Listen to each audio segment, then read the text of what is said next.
Hi, friends.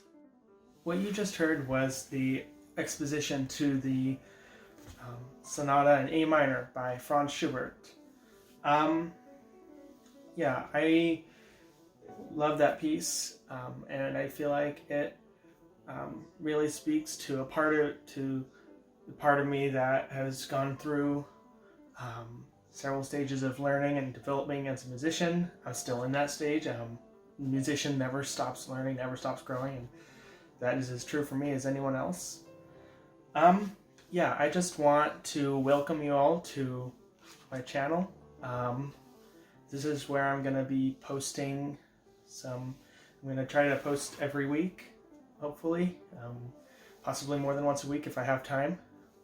But my goal is to go through and talk about music, specifically repertoire that I'm working on, that I play, but also hopefully some popular pieces. I'm going to go through the Moonlight Sonata, which most everyone knows. It's one I've played for years. But go through and kind of talk about what to listen for. Because I find often that many of my friends enjoy listening, they enjoy classical music, they enjoy it when I play the piano, but they don't necessarily know exactly what to listen for, and so it's just noise and sound that sounds pretty, which is one thing entirely.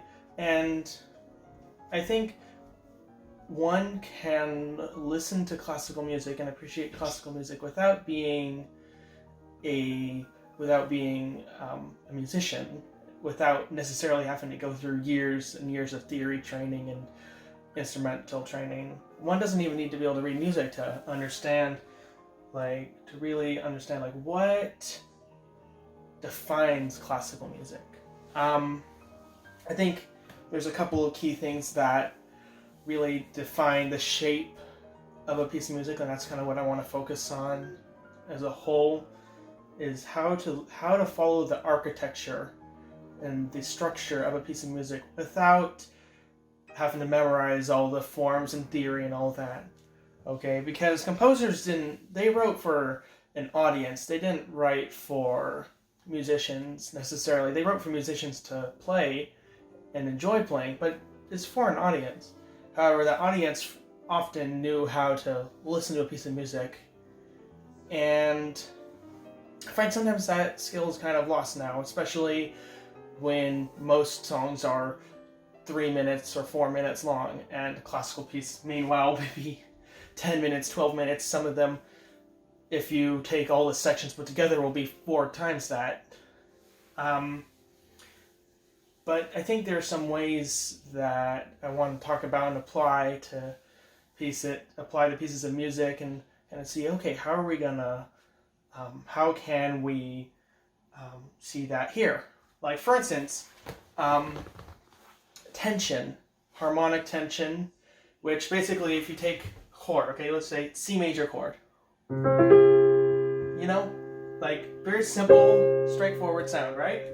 Chord progression.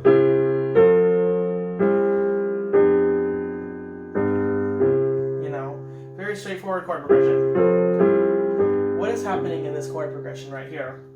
Okay, so if you think about, like, I'm not even, people would often use numbers like 1, 4, 5, 6, 4, 5, 7, 1, but I'm not gonna, I mean, you don't really need to know that. You just need to know where is home. Picture this chord, C major, as home. And then let's go for a walk. So you went out for a walk because it's a beautiful day outside. If you were to look outside, it's a beautiful day, you know? I think, I was out walking earlier today.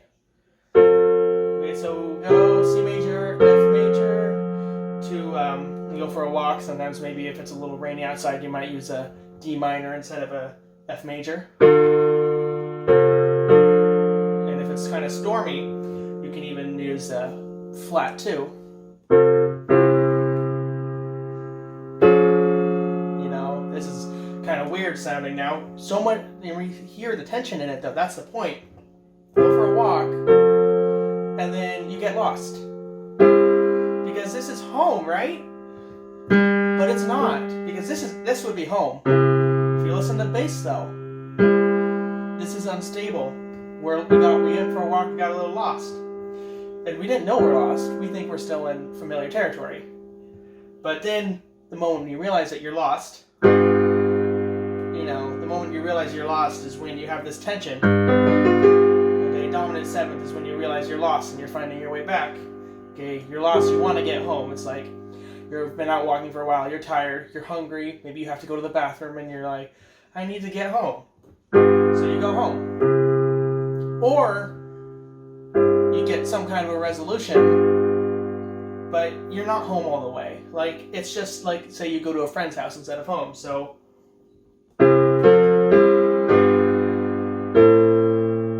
we get the resolution, the tension,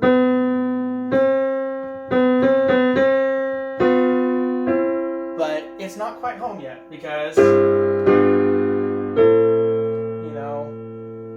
and then that propels us forward. And so if we were to apply that to the piece we were just listening to, okay, so we're in A minor.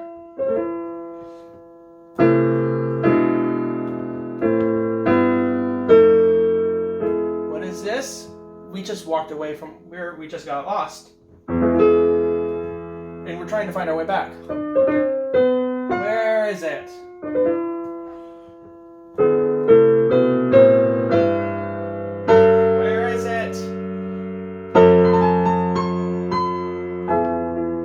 Like that, we're on a journey. It's all in the bass. So this is home. The longer we sit on this, the more tension there is. This essentially is what makes up not just classical music, but jazz and popular music even will have the same kind of bass motion. This kind of bass motion, okay, but that's one way in which to listen to classical music, okay.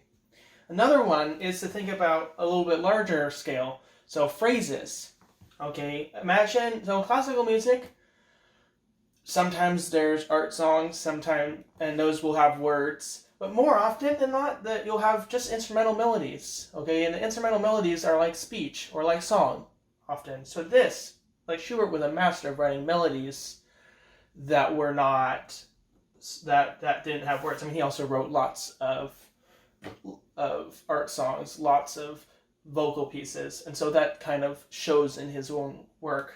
Like there's almost just you could almost put words to that. Like what? Like I challenge you. Like next time you listen to a song that has an instrumental being that, like instrumental part of it, like what is it saying? What is it saying? What is he trying to say here? Okay, what is he trying to say here? You know, there's more tension here. And then if we get a little bit further in, he says something different.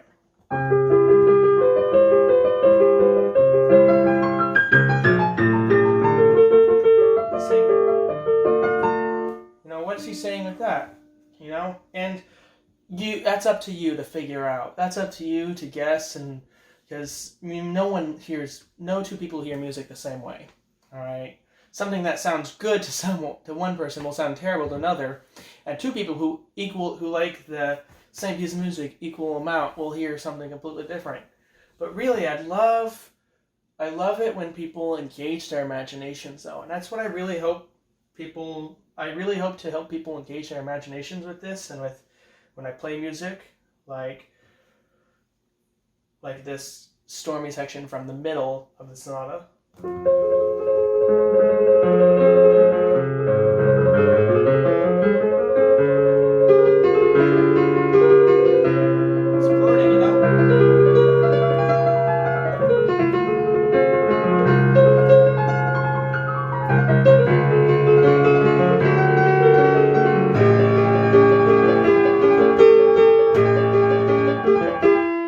It's like this Beethovenian fury, building up. But if you have something completely different, like say this little march, right?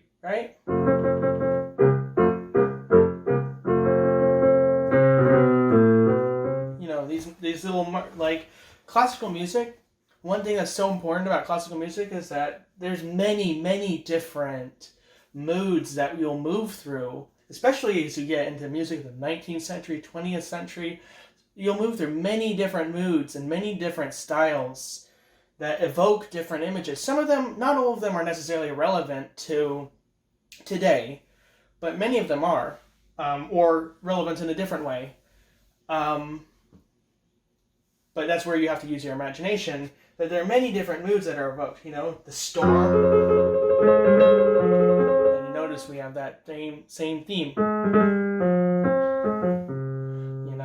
and that brings me to the another thing to listen for in music, which is themes. All right, we have this opening theme, right? And then the answer.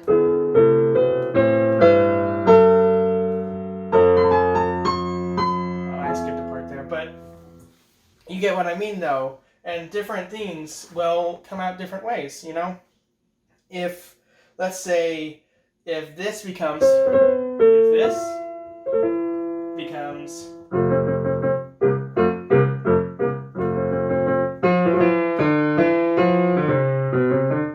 hear how it's transformed.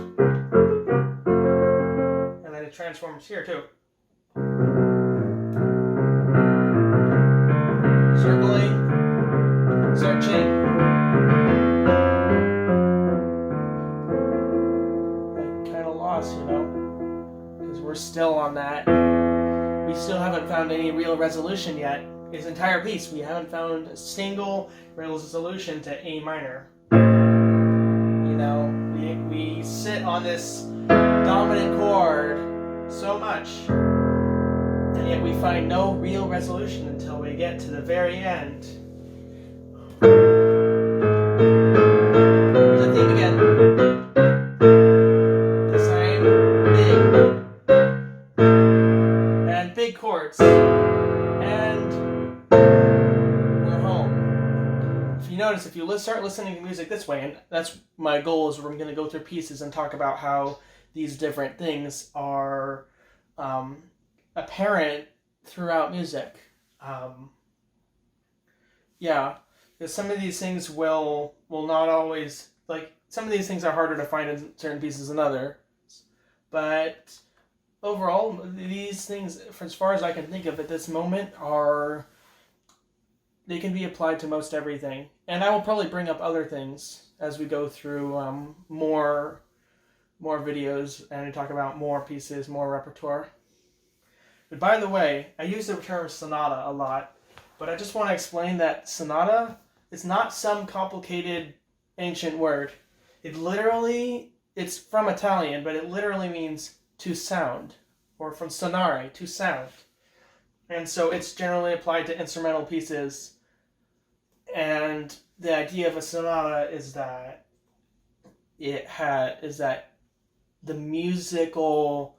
the instrument it alone can communicate ideas without the need for text, without the need for words or lyrics or anything like that.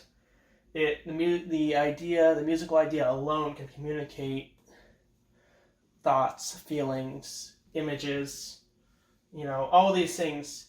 So yeah, that's kind of what a sonata is, and then there's different things that come out of the 20th century, 19th century, as people try to get a little bit more visual. We get the nocturne, kind of a night piece, a little bit shorter. We get the scherzo, which no, that's not it, but anyway, we get the scherzo, which has kind of this dance feel to it, Yeah,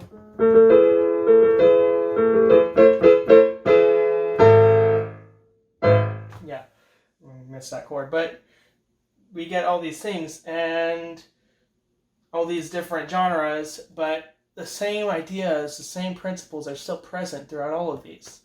And so we're going to explore some different pieces. And I hope that y'all like and subscribe. And tune in next week. Thank you.